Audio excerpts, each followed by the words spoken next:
Hello friends, আশা করি সবাই খুব ভালো আছো। তো অনেক দিন পর তোমাদের সামনে এতদিন আমি ক্যামেরা অন করতে পারিনি, একটু ঝামেলার মধ্যে ছিলাম। তোমাদের বলছি সমস্ত কথা খুলে। আমার হাজবেন্ডের পাথর ধরা পড়েছিল অনেক দিন আগে। তো নেক্সট কিছুদিন ধরে খুব ব্যথা হচ্ছিল। তো আমরা ডাক্তারের সাথে কথা বলে নিয়ে ওকে ওটি করানোর জন্য গিয়েছি। গিয়ে জানতে পারি ওখানে যে ওর একটা পাথর নালিতে চলে এসে সেখানে নোংরা জমে ইনফেকশন হয়ে গেছে। তো ডাক্তারবাবু খুব নিরাশ করেছিল প্রথম দিকে, বলেছিল যে খুব রিস্ক আছে অপারেশনটা। তো উনি করতে পারবেন না, কলকাতায় করতে হবে, কলকাতা ডাক্তারবাবু আছে এখানে, তো উনি করবেন, আর নইলে রেফার করে দেবে। তো আরও আলোচনার মাধ্যমে আমরা ডিসাইড করি যে না, অপারেশনটা করব। কারণ ওর বিলুরবিন বেড়ে গিয়েছিল, ক্রিয়েটিন, পটাশিয়াম, হাবিজাবি যত রকম শরীরের প্রবলেম সব একসঙ্গে দেখা দিয়েছে। তো আমরা অনেক রিস্ক নিয়ে আর কি ডাক্তারবাবুকে বলি, ডাক্তারবাবু আপনি করেন। তো উনি করেছেন, করার পরে অপারেশনটা সাকসেসও হয়েছে, ভালো ছিল। প্রায় 2 সপ্তাহের মতন বাড়িতে ছিল। নেক্সট আজকে আবার ওর ওটি হয়েছে, গলব্লাডার স্টোন। সেটাও ডাক্তারবাবু জানায় যে গলব্লাডারটা তো পুঁজ হয়ে গেছিলো। ওটা ডাক্তারবাবু আশাই করেছিল যে যেহেতু নালিতে হয়েছে গলব্লাডারও হবে হয়তো, তো সেটাই হয়েছে। তো বলছে ভয়ের কিছু নেই, পেশেন্ট ভালো আছে। তো আমরা এখান থেকে 6টা নাগাদ বেরিয়েছিলাম, সবে আসলাম। আজকে সারাদিন ক্যামেরা অন করিনি, আর এইসব জায়গায় ক্যামেরা অন করাটাও ঠিক না। তোমাদেরকে কিছু আপডেট দেওয়ার জন্য আমি ক্যামেরাটা অন করলাম। তো কালকে যদিও সুস্থ থাকে তাহলে তোমাদেরকে এক ঝলক দেখিয়ে দেব। তো কালকে আমরা আবার সকালবেলা বেরোবো। তো কখন বেরোচ্ছি না বেরোচ্ছি সেটাও তোমাদেরকে জানাবো। তো এটাই আজকে আপডেট। পাপা এখানে নেই, পাপা আছে আমার বাপের বাড়িতে। বোন আসবে রাতে, পাপা ওর সাথে আসবে রাত থেকে, আবার পরের দিন কালকে সকালে চলে যাবে। ওকে ছাড়াও মনটা বেশি ভালো লাগে না, কারণ ঠিক আছে, সব কিছু দিনেরই তো ব্যাপার, ঠিকও হয়ে যাবে। তো আজকে আর কিছু বলার নেই আমার।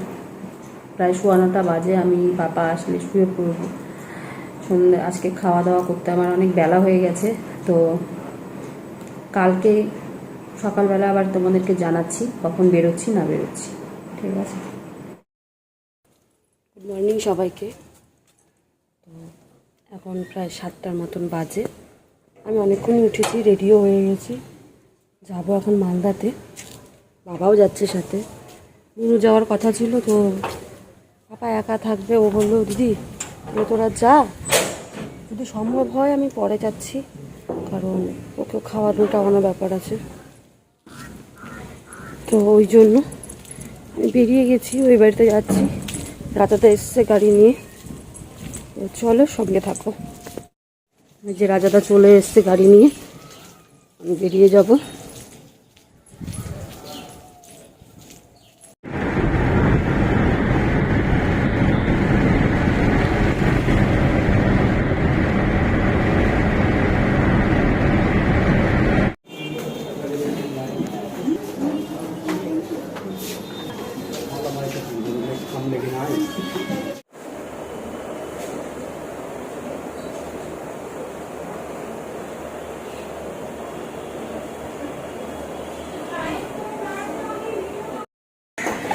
খাবার জন্য নিচে নামছিলাম, খেলাম। সৈকত দুপুরে ভাত খেয়েছে, ভাত আর নিরামিষ দিয়েছে ওকে। আর বাবারা ওই সোজাসুজি যে হোটেলটা ওটাতে আছে, বাবারা রেস্ট করছে। আমি আবার যাচ্ছি নার্সিংহোমে। তোমাদেরকে বেশি তো দেখাতে পারলাম না, কারণ ওখানে বেশি ছবি তুলতে দেয় না। পরে যদি আবার পারি তো তুলবো। আর ডাক্তারবাবু এসে কথা শুনে যাবো যে কালকে ডিসচার্জ করবে কি না। চলো, বৃষ্টিও হচ্ছে।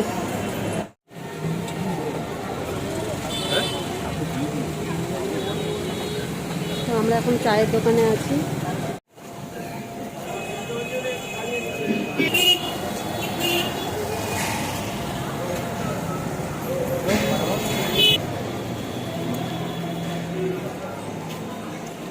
আমাদের চা খাওয়া কমপ্লিট হয়ে গেছে, আর আমরা এখন বেরিয়েও যাব। ডাক্তারের সাথে তো কথা হলো না, দেরি হবে ডাক্তারের, তো ফোনে জানিয়ে দেবে। তো চলো বেরিয়ে পড়ি।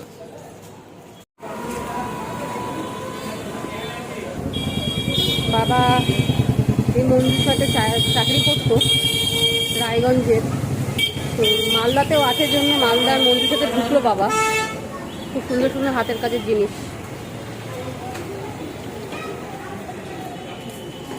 আর আমরা গাড়ির জন্য ওয়েট করছি এখানে, রাজাদা গেছে গাড়ি আনার জন্য। ডাক্তারের সাথে কথা বলে যেতে পারলে ভালো হতো, কিন্তু ডাক্তার আসতে দেরি করবে, আর আমি বেরিয়ে যেতে হবে, রাত হয়ে যাচ্ছে। ফোনে পরে বলে দেবে। চলো পরে দেখা হচ্ছে। চা খেতে নেমেছি। ওই যে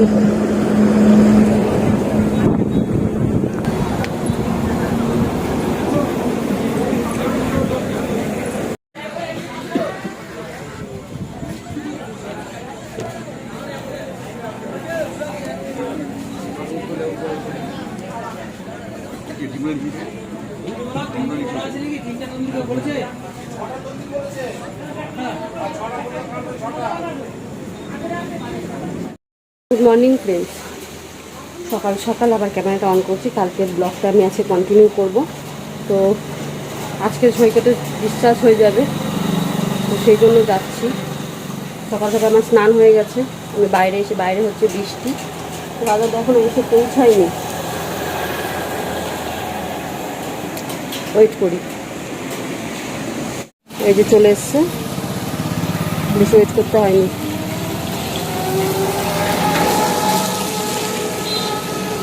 চলো বেরিয়ে পড়ি।